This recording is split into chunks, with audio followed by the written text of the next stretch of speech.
Sebelum kita mulai, aku penasaran, kamu yang nonton video ini asalnya dari mana? Tulis di kolom komentar ya, aku pengen tahu sejauh apa video ini nyampe ke kamu. Dan sebelum lanjut, jangan lupa subscribe, karena konten seperti ini bakal rutin muncul di channel ini. Kalau udah subscribe, oke, kita lanjut ke videonya. Namaku Diana. Umurku 32 tahun, ibu rumah tangga, punya anak 1. Aku benar-benar tidak pernah menyangka kalau akhirnya aku punya pengalaman tak terlupakan, bukan sama orang lain, tapi sama papa mertuaku. Betul sekali papa dari suamiku. Ceritanya, waktu itu kan aku lagi hamil anak keduaku gitu. Nah, pas itu suamiku pas dapat tugas belajar lumayan lama. Namanya juga suamiku itu katanya pintar. Jadi sama kantor dibiayai pendidikan 6 bulan ke Singapore University. Aku sih senang-senang aja. Suamiku pergi demi masa depan karirnya di kantor. Yang artinya nanti kalau gaji dan tunjangannya naik, pasti aku juga yang happy dibahagiakan sama suamiku. Namun, aku merasakan hamil anak kedua aku beda banget sama yang pertama dulu. Memang sih, namanya juga bumil. Pasti demen banget dimanjakan sama suami dan ingin selalu dekat sama suami. Soalnya, repot deh kalau lagi ngidam. Pas ingin sesuatu, tapi suami lagi gak ada. Mau suruh siapa coba? Kalau tengah malam mendadak ingin banget. Ingin makan mangga muda atau buah lainnya. Lagian, waktu anak pertama, suamiku selalu ada dan menemani aku. Bahkan, sampai masa persalinan dia menungguin aku dengan sabar dan sayang banget sama aku. Pokoknya, dulu aku merasa dimanjakan sama dia, apalagi itu anak pertama kami dan kebetulan cowok. Jadi, memang suamiku senang banget dan selalu memanjakan aku. Beda sama hamil anak kedua ini. Suamiku sejak awal aku hamil juga kayak lebih cuek gitu. Apalagi pas sudah masuk 4 bulan dan pas periksa, ternyata anak cewek. Yah, suamiku gak sebahagia yang dulu. Malah waktu dapat kabar kalau dia mau dikirim pendidikan ke luar negeri, kelihatannya suamiku happy banget bisa ninggalin aku. Kesal deh aku melihatnya, kata suamiku. Kalau sudah anak kedua bumil tuh enggak perlu sok manja lagi. Soalnya kan sudah ada pengalaman melahirkan anak pertama. Lagian si Kevin, anak kami, juga sudah gede. Sudah kelas 3 SD dan bisa disuruh beli rujak atau buah apa saja. Kalau aku ngidam, lagi pengin banget. Ya sudah, akhirnya aku menerima aja lah dan berusaha gak manja kayak hamil anak pertama. Lagi pula, walau aku sama Kevin, anak pertamaku, tinggal berdua di rumah sendirian, papa sama mama, mertuaku masih suka mampir menengok menantu sama cucunya. Mertuaku memang demen banget sama Kevin, anak pertamaku. Karena Kevin memang cucu laki-laki satu-satunya dalam keluarga besar suamiku. Cucu lainnya dari kakaknya suamiku semuanya cewek. Gak ada yang cowok selain si Kevin. Mereka juga berharap banget aku hamil kali ini cowok lagi. Biar bisa punya cucu kesayangan kayak si Kevin. Makanya pas tahu kalau aku hamilnya cewek, mama mertuaku jadi berubah sikapnya. Mamanya suamiku tuh memang mirip banget sama suamiku. Maunya aku hamil anak cowok, bukan cewek. Nah, sejak kehamilan aku masuk 4 bulan, mama mertuaku jadi jarang menengok aku. Paling beliau tuh nyuruh papa mertuaku yang ke rumah terus ngajak Kevin, anakku, untuk menginap di rumah mereka. Awalnya aku sih fine-fine aja. Namanya juga seorang nenek lagi kangen sama cucunya. Biarin aja sekali-kali Kevin menginap di sana. Tapi lama-kelamaan jadi sering banget Kevin dibawa. Aku jadi sering kesepian sendirian di rumah. Untungnya papa mertuaku baik banget sama aku. Sejak Mas Budi, suamiku, berangkat pendidikan ke Singapura, aku kalau malam cuma ditemani Kevin, anakku. Soalnya dari dulu juga Mbak Sari, pembantuku, enggak pernah mau menginap di rumah.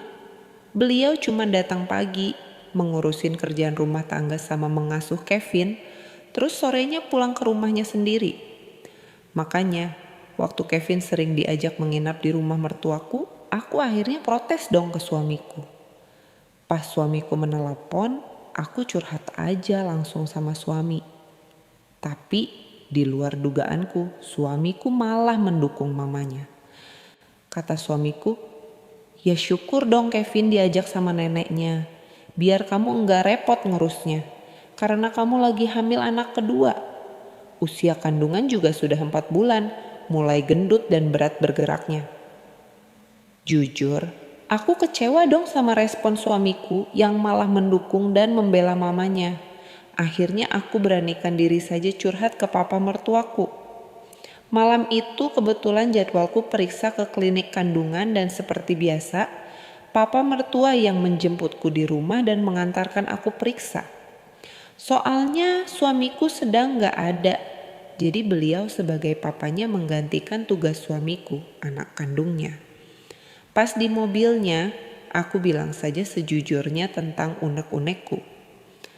Papa maaf loh, kalau si Kevin diajak menginap terus di rumah papa sama mama, Diana tuh suka kesepian loh pa.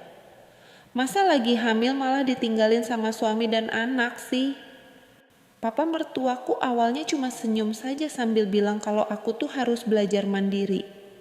Namun, papa memang beda sama Mas Budi suamiku. Beliau mau mendengarkan aku dan mau menampung semua keluh kesah aku. Hingga akhirnya, papa kasih solusi jalan tengah biar mama mertua tetap senang dan aku sendiri enggak baperan karena Kevin sering menginap di rumah mereka. Ya sudah, mulai sekarang papa deh yang bakal menemani kamu di rumah kalian, biar si Kevin tetap tinggal sama mama kamu. Tapi papa bisanya kalau enggak sibuk ya Diana. Soalnya papa kan sudah mau pensiun, umur sudah 56, harus lebih rajin sebagai ASN Pemda, kata papa mertuaku malam itu. Wah, malam itu aku jadi happy banget mendengarnya. Walau dalam hati aku gak enak deh kalau harus merepotkan papa hanya untuk membantu mengurusin kehamilan aku. Tapi apa mama gak marah kalau papa malah menemani Diana ah?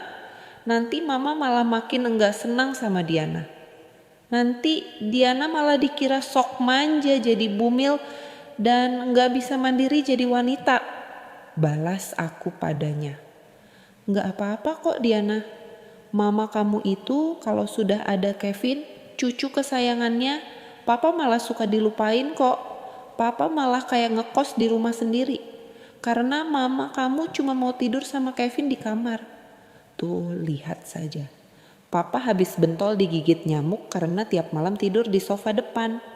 Balas papa sambil tertawa. Malam itu aku jadi lega deh. Soalnya pas pulang dari klinik, papa langsung menelepon ke mama mertuaku. Dengan santai, beliau bilang kalau malam ini mau menemani aku di rumah. Soalnya kasihan aku sendirian.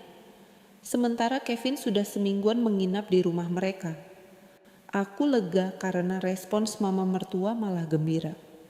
Ya sudah, asal Kevin, cucu kesayangan mama, tetap menginap sama mama. Papa jagain deh menantu kita yang manja itu. Bilangin Diana, mama belum bisa menengok ke rumahnya ya pa, jawab mama mertuaku. Suaranya di speaker terdengar ramah dan senang. Karena Kevin, anak aku, bisa lebih lama menginap di rumah mereka. Jujur saja, aku lega banget. Enggak nyangka juga kalau papa mertua baik banget sama aku. Malam itu, begitu sampai rumahku, papa langsung aku bikinin teh hangat. Terus aku bilang sama beliau, minum dulu teh hangatnya pak. Diana mau ganti baju sebentar. Nanti Diana kesini lagi sama papa. Papa cuma senyum saja. duduk di sofa depan televisi sambil menyeruput teh hangat yang aku bikinkan. Iya, kamu ganti saja. Masa di rumah pakai gamis sama hijab gitu? Nanti gerah. Kasihan anak dalam kandunganmu. Papa nunggu di sini nih sambil mau telepon si Budi suamimu. Papa mau kabarin kalau papa menemani kamu menginap di rumah ini, balas papa mertuaku. Dibanding sama suamiku, papa memang lebih matang dan dewasa.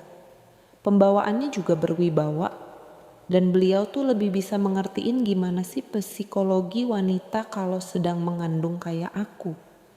Di mana-mana juga wanita yang lagi hamil tuh butuh perhatian lebih dari suami. Kadang rasanya beda.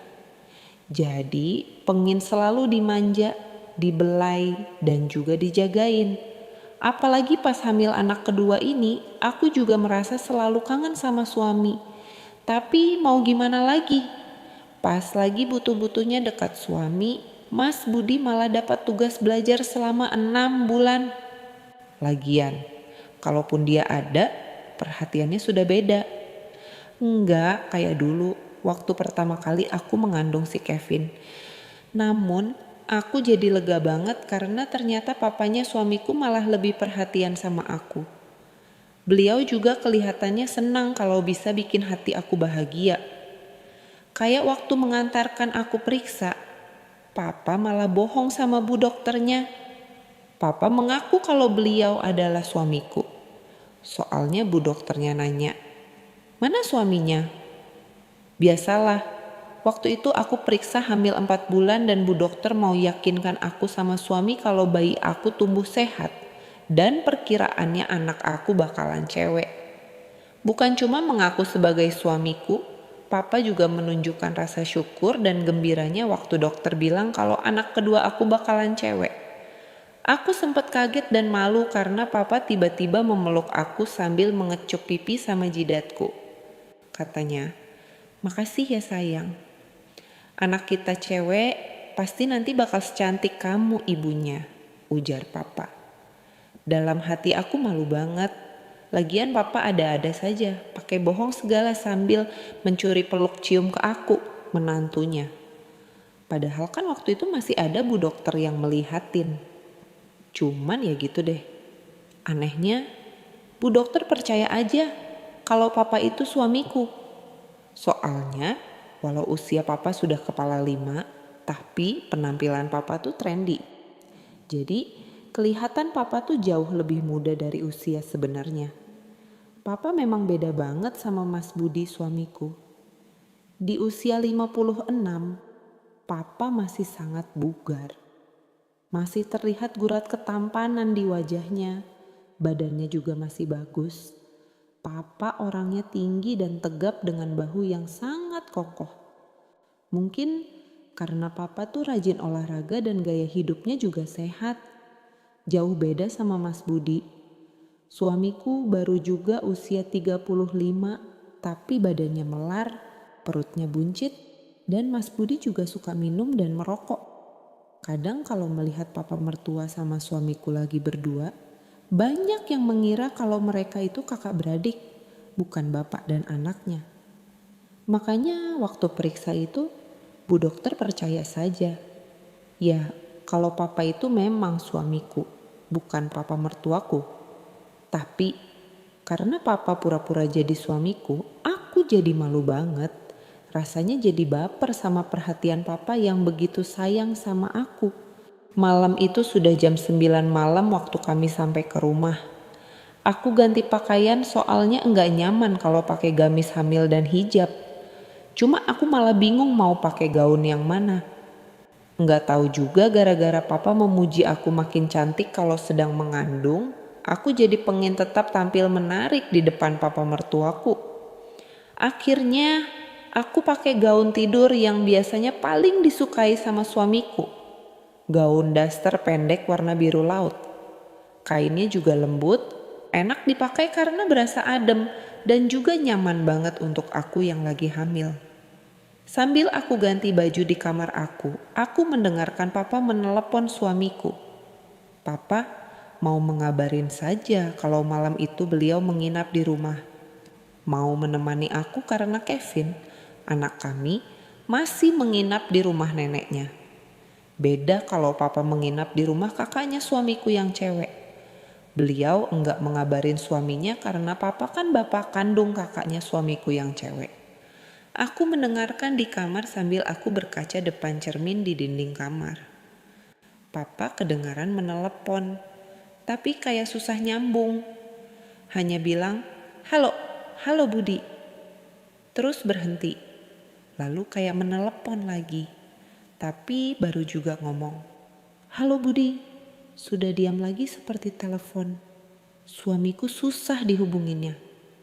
Pas aku keluar dari kamar dan nyamperin papa di sofa ruang tengah, aku tanyakan, "Gimana, Pak? Sudah mengabarin Mas Budi kalau papa menginap di sini?" Tanya aku sambil duduk di ujung sofa di dekat papa. Dan saat itulah papa kayak gak jujur sama aku. Papa sudah coba menelepon Budi, tapi susah nyambungnya. Mungkin suamimu sudah istirahat di sana, balas papa. Oh ya sudah, Pak. Coba Diana yang menelepon dia. Tumben, masa jam segini Mas Budi sudah tidur, kataku. Namun, pas aku mau menelepon suami pakai HP aku, papa dengan cepat menarik tangan aku, kayak melarang aku menelepon suamiku. Harusnya aku memang nurut sama papa dan enggak usah menelepon suamiku. Soalnya papa gak mau hati aku tersakiti. Soalnya pas papa menelepon suamiku, suara di seberang yang mengangkat telepon suara wanita. Dan jelas itu bukan suaraku, karena suamiku kan lagi tugas belajar di Singapura. Tapi mungkin itulah cara Tuhan menunjukkan ke aku kalau Mas Budi, suamiku, sudah mulai menduakan aku sebagai istrinya. Tanpa menghiraukan papa, aku tetap saja menelepon suami. Hingga akhirnya aku sendiri yang dengar. Yang menjawab ternyata suara wanita. Katanya, "Maaf ya, Mas Budi sudah tidur, mungkin lelah banget. Apa ada pesan? Nanti saya sampaikan ke Mas Budi." Kata suara wanita itu, aku langsung sedih dan kecewa banget. Apalagi wanita itu ngakunya istri Mas Budi. Mereka baru saja menikah dan sedang bulan madu di Singapura. Nggak tahu deh, malam itu perasaan aku jadi campur aduk, pikiran aku jadi kemana-mana. Aku cuma bisa menangis. Untungnya malam itu ada papa mertuaku yang kebetulan menginap dan mau menemani aku. Jadi, aku masih punya bahu untuk bersandar dan masih punya seseorang yang berusaha menenangkan kesedihan aku. Makanya, papa melarang kamu menelepon Budi, suamimu. Karena papa gak mau kamu jadi sedih mendengar suara wanita itu, kata papa. Beliau berusaha menasihati aku supaya bersabar karena takutnya malah berpengaruh sama kandungan aku kalau aku menangis terus dan larut dalam kesedihan aku. Papa memang lelaki yang spesial di hati aku.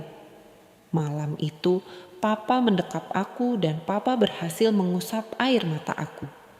Sebenarnya aku sudah enggak kaget sama kelakuan Mas Budi, suamiku. Dulu waktu hamil Kevin, anak pertama kami, dia juga seperti itu. Pas kehamilan aku mulai tua dan mendekati masa persalinan, Mas Budi malah sering ninggalin aku. Alasannya sih sibuk dan banyak kerjaan di kantornya, tapi lama-lama dia sendiri yang mengaku kalau dia tuh butuh pelampiasan karena kebutuhannya enggak bisa aku penuhi saat aku sedang hamil besar. Sebagai istrinya, aku sangat mencintai suami. Sehingga dulu aku bisa maklum sama Mas Budi. Lagian, aku kan saat itu gak bisa ngasih kebutuhannya. Dan dia juga mau mengakui dengan jujur kalau dia melakukan semuanya hanya untuk pelampiasan saja. Katanya, "Yah, ibarat pengen makan kambing kan cukup beli sate atau gulainya saja. Enggak perlu sampai miara kambingnya." Akhirnya, malam itu aku ceritakan semuanya ke papa mertuaku kalau anaknya itu memang dari dulu suka banget beli sate kambing di luaran.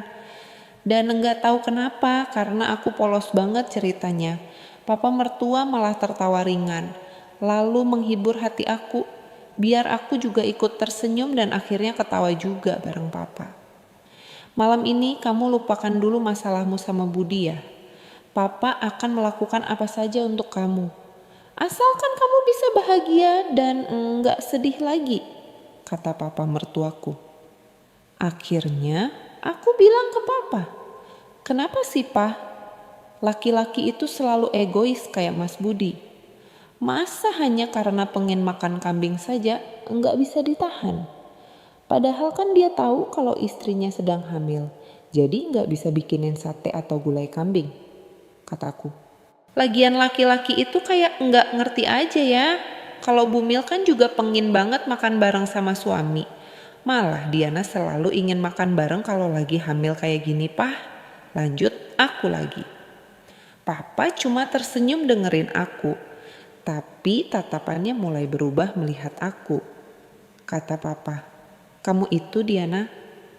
Kalau lagi sedih dan baper malah kelihatan cantik banget. Si Budi aja suami yang bodoh. Sudah punya istri sempurna kayak kamu, masih saja bertingkah, ujar papa. Pujian papa diam-diam membuat aku senang dan jadi baper banget malam itu. Apalagi papa bilang gitu sambil mendekap pundak aku. Beliau membelai rambut aku dan sesekali mengusap calon cucu keduanya di perut aku. Yah, rasanya aku nyaman banget karena ada papa mertua yang memahami perasaan aku. Lumayan lama aku sama papa gak bicara lagi. Cuma duduk diam bersandar di sofa sambil nonton berita malam di televisi yang sebenarnya gak benar-benar kami tonton. Hingga akhirnya aku tanpa sadar bertanya ke papa, "Pah, apa papa juga sama kayak Mas Budi, masih doyan makan kambing?" Papa sempat kaget mendengar pertanyaan aku, tapi akhirnya dia malah tersenyum penuh makna ke aku. Katanya, papa sih dari dulu doyan sama kambing, tapi papa gak pernah beli sate kambing di luar karena mama kamu pintar masaknya, jawab papa. Lalu beliau meraih wajah aku mendekat sangat lembut sambil berbisik, emangnya kalau papa pengen kambing, kamu bisa masaknya untuk papa malam ini, Diana? Jujur saja, aku jadi makin baper waktu itu. Jadi aku gak bisa menjawab papa. Cuma sedikit mengangguk saja sambil nanya ke beliau, emang beneran papa pengin? Dan apa iya papa pengin Diana yang masakin semuanya untuk papa? Diana kan lagi hamil, Pah. Sudah mulai gede juga, sudah 4 bulan. Takutnya masakan Diana malah gak sesuai sama seleranya papa, kata aku sedikit malu-malu. Yah, gimana juga sih? Malam itu aku jadi salah tingkah sama papa mertuaku. Soalnya malam itu beliau enggak langsung menjawab pertanyaan aku. Sudah jam 10 malam waktu itu. Kami sudah makan di warung Padang pas pulang dari klinik kandungan. Tapi, yah, karena aku lagi hamil, rasanya selalu pengin makan bareng. Cuman aku kan malu deh sama papa kalau aku harus bilang dan minta duluan sama beliau. Iya, kalau papa suka sama yang aku tawarkan. Kalau beliau menolak dan enggak berselera sama masakannya aku, kan aku bisa malu seumur-umur. Sebagai menantu, aku bisa dianggap ngelunjak. Sudah beraninya nawarin masakan aku ke papa mertua sendiri. Namun, aku akhirnya lega. Papa memang enggak menjawab apa beliau mau apa enggak makan bareng aku. Tapi papa menjawabnya dengan sebuah tindakan nyata yang bikin aku makin baper jadinya. Kamu enggak usah sungkan dan malu sama papa Diana. Lagian papa tahu kok kamu lagi sedih dan kesal banget sama Budi suamimu. Papa juga ngerti kok. Gimana rasanya kalau Bumil kayak kamu lagi pengin dan lagi ngidam, pasti nggak bisa nahan kalau kepingin apapun, kata papa. Lalu, aku nggak bisa menghindar lagi deh. Soalnya papa kelihatannya juga sudah nggak sabar. Pengin banget nyicipin masakan aku. Tadinya, memang aku nggak kepikiran kalau papa mertua pasti lapar juga. Karena kan katanya selama Kevin, anak aku, menginap di rumah mereka, mama, mertua nggak pernah mau ngasih ke papa. Lagian, waktu melihat aku ganti pakaian cuma pakai gaun pendek biasa, papa juga bilang, "Duh, kamu itu Diana kok pakai gaun kayak gitu? Apa kamu nggak malu sama papa?" Tanya beliau. Aku jawab, "Iya, Pah. Diana agak gerah kalau pakai gamis sama hijab terus. Makanya pakai gaun ini saja. Karena terasa lebih dingin di kulit dan rasanya nyaman untuk bumil." Balas aku. "Ya sudah," kata papa. "Tapi apa kamu gak malu sama papa?" Tanya beliau lagi. Pas itu aku merasa papa melihatin ke aku kayak beda gitu deh. Jadi aku bilang lagi, "Yah, ngapain juga Diana pakai malu segala sama mertua sendiri, Pak? Lagian, cuman ada papa kan di sini, nggak ada orang lain yang melihat pakaian Diana."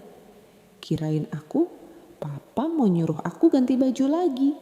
Soalnya beliau bilang, "Ya terserah kamu saja deh Diana. Tapi kan papa yang jadi sudah ngaturnya. Kalau lihat kamu pakai yang gitu kayak kurang bahan saja gaunnya." Tapi papa juga enggak nyuruh aku ganti lagi. Malam itu aku akhirnya bisa memahami papa mertuaku juga. Yah, gitu deh.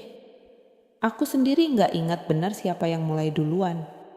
Yang jelas, malam itu aku bahagia banget karena papa ternyata baik banget sama aku. Papa akhirnya mau menemani aku makan barengan. Beliau juga lahap banget. Menikmati sate kambing sama gulai yang aku sajikan untuknya. Aku tuh rasanya seneng banget deh. Ternyata papa suka sama masakan aku. Beda sama suamiku. Papa tuh orangnya santai dan enggak suka buru-buru dan selalu memuji setiap kali menikmati sajian aku.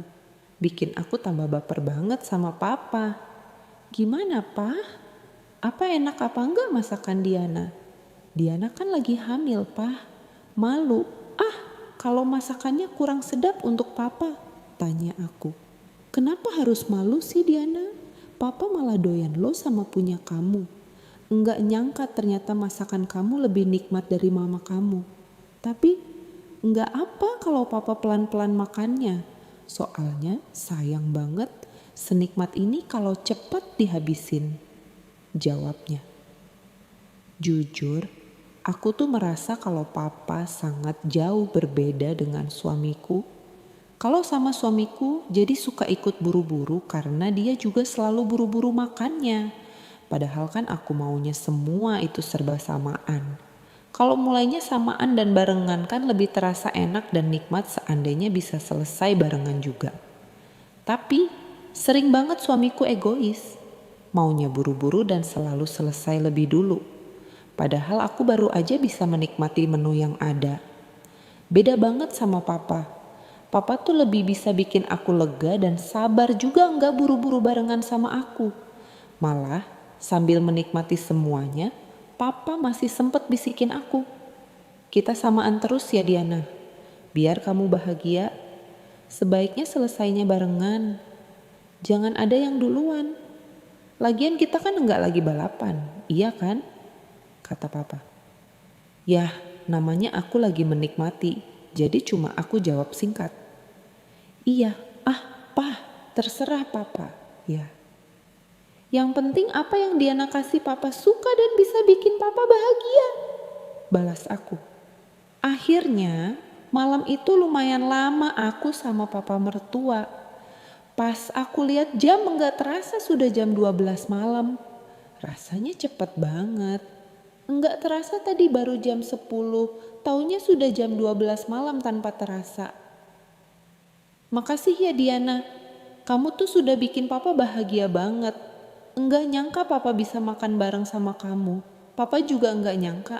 Kamu pintar banget masaknya," kata papa. Beliau bilang gitu sambil mengecup pipi sama jidat aku. Lalu kembali duduk bersandar di sofa. Sembari tangannya membelai rambut aku yang agak basah karena keringatan. "Iya, Pa. Makasih juga, Papa. Diana bahagia banget malam ini karena papa sudah mau menemani Diana. Diana suka loh Pak, karena papa ternyata masih lahap banget makannya. Nggak nyangka papa doyan sama masakan Diana, balas aku. Aku bangkit dari sofa sambil merapikan gaun aku yang agak kusut. Terus aku bilang ke papa, kalau papa belum ngantuk, Diana bikinin teh ya atau kopi. Papa mau pilih yang mana, Pak? Tanya aku. Suara aku agak bergetar, karena malu juga sih. Nggak nyangka sudah bisa ngasih papa mertua. Papa cuma senyum sambil menatap aku penuh perasaan. Sudah nggak usah repot Diana. Apa kamu nggak capek? Baru aja makan bareng papa. Tapi kalau memang kamu mau ke dapur bikinin papa minum, kayaknya papa pengen wedang jahe hangat saja deh. Biar papa kuat begadang hihihi, balas papa mertuaku. Nadanya sedikit bercanda, sedikit serius, bikin aku tambah baper deh rasanya. Ya, gitu deh. Akhirnya malam itu aku merasa bahagia. Walau aku sebenarnya lagi kesal banget sama suamiku yang diam-diam sudah tega menduakan hati aku. Padahal dia kan tahu kalau aku tuh lagi mengandung anak kedua kami. Sejak malam itu aku jadi enggak kepikiran lagi sama Mas Budi, suamiku yang lagi tugas pendidikan di Singapura. Lagian kata papa mertua, aku enggak boleh sampai sedih dan kesal sama suami. Takutnya kondisi batin aku berpengaruh sama kandungan aku yang makin lama makin besar. Papa juga makin perhatian sama aku dan selalu mampir ke rumah untuk menengok aku tiap kali beliau pulang kantor. Malah papa mertua juga jadi sering menginap di rumah untuk menemani aku. Terutama kalau Kevin, anak aku, dibawa neneknya menginap di rumah mereka. Tentu saja tiap papa menginap menemani aku, pasti deh malamnya aku kasih papa masakan aku yang katanya spesial dan sedap banget rasanya. Sesuai sama selera papa. Yah, pengalaman kisah aku sama papa mertua memang sudah 3 tahun berlalu. Tapi itu kenangan yang enggak bakalan bisa aku lupain begitu saja. Dan seperti ada sebuah keajaiban bagi rumah tangga aku sama Mas Budi. Karena beberapa bulan kemudian aku melahirkan anak kedua. Ternyata anak aku yang kedua cowok juga kayak Kevin, kakaknya. Heran juga kan? Padahal pas USG dan periksa ke klinik, bu dokternya selalu bilang anak aku bakalan cewek karena alat USG selalu tepat. Tapi kok pas lahiran anak aku malah cowok. Makanya pas pulang pendidikan Mas Budi, suamiku jadi seneng bukan main karena anak kami cowok lagi. Juga dengan mama mertuaku, dia bahagia banget bisa punya cucu cowok lagi kayak Kevin, cucu kesayangannya. Yah, aku juga heran sih kok bisa gitu. Namun kalau ingat kebaikan dan perhatian papa mertuaku pas aku lagi sedih ditinggal jauh sama suami waktu lagi hamil. Mungkin karena itulah doa aku dikabulkan supaya anak aku cowok lagi. Biar aku makin disayang suami dan juga disayang sama mama mertuaku. Kalau papa mertua sih enggak perlu ditanya lagi. Beliau gembira banget karena dapat 1 cucu lagi dari aku dan Mas Budi. Malah papa pernah bilang ke aku, kalau tahu gini rasanya, papa pengen deh kamu hamil lagi Diana. Yah, papa memang pintar banget deh bikin menantunya jadi baper. Sekian dulu ya cerita dari aku. Semoga kisah aku bisa dipetik hikmahnya. Sebab mau cowok apa cewek, yang namanya anak itu rezeki dari Tuhan. Jadi, ia harus tetap disyukuri dan dirawat dengan penuh kasih sayang sebagai orang tuanya.